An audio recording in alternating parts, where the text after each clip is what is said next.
Hi, my name is Kim Nesbitt, and what I'm about to share with you will shock you.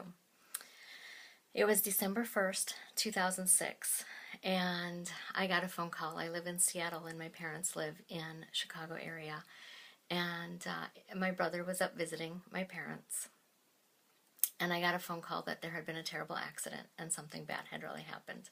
And I didn't know what it was, and it was a long few hours. My family always they don't like to tell you bad news if you're not at home. So I got a call from my uncle, and he said, where are you? And I thought, well, this is weird. My uncle never calls me. Why is he calling me? And I was at a friend's house, and he said, well, I need you to go home. There's been an accident, and, I need to tell you about it. So I went home, and I called my husband, and I said, I don't know what has happened, but something really bad has happened, and I need you to come home. So he came home. He has about an hour drive from work, and so he came home. And in the meantime, I called my sister, and she was going to work, and they called her and said she needed to turn around and come back. So she went back, she was heading back, and we were trying to figure out what had happened, and we knew that it involved our mom. We didn't know, what had happened. And so I called the hospital, and I said, I'm calling about my mom, and they gave the phone to my uncle again. And so I don't even remember exactly how it all happened. But he said to me, she's gone. And I said, she's gone? Where did she go? And he said she died. And I just fell to the bathroom floor and crumbled. And what had happened, it had been snowing, and so the driveway was full of snow, but the cars were in the driveway. And my mom wanted to have the cars moved so that, the snowplow could get in there and clean everything out. Well, what happened was my brother and her went out to the driveway to shovel out the cars and move the cars and get them out of the driveway. And my brother accidentally backed over her in the driveway and killed her instantly.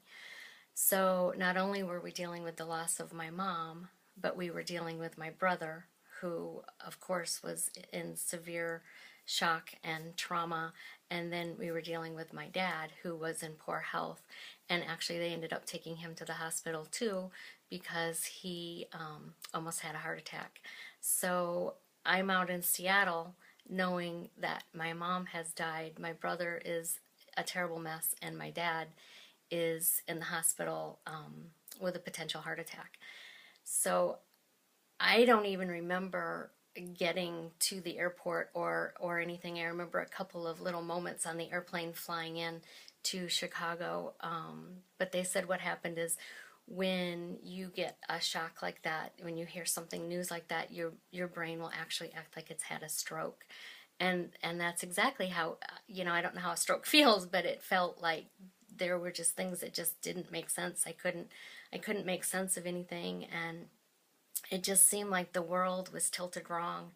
My cousin came and picked me up at the airport and took me back to my sister's. And my dad was there because it was the next day, so he had been released from the hospital, and I flew in. I guess it was that night. Like I said, I don't really even remember. And it's been a long 7 years. I feel like I turned into a skeleton mom. I was there, but I wasn't really functioning very well at first. And we all laugh. Our aunt calls us emotionally slow because it was 4 years later, and we were kind of just starting to get to, did this really happen? And so she laughed and she said, well, you girls are a little emotionally slow. And we had to agree, and we all laughed. And I really want to use this story as a mode of inspiring other people.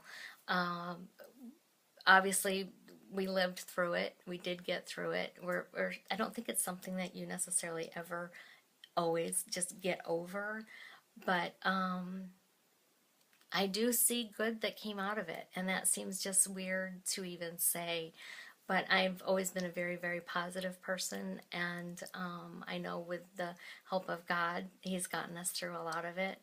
And I want to share my story and inspire other people who are dealing with a lot of pain, a lot of hurt, to let them know that you can get over it, you can get through it.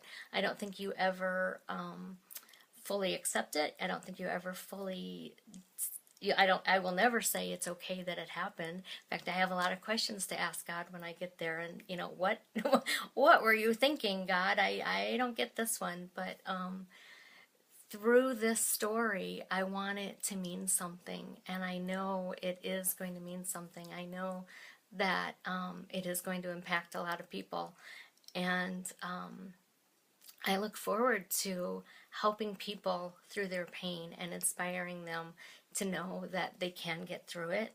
It's not easy. It will never be easy. I miss her every single day, but there is hope, and it's all going to be okay. Even when you don't think it is going to be okay. And I will be there for you.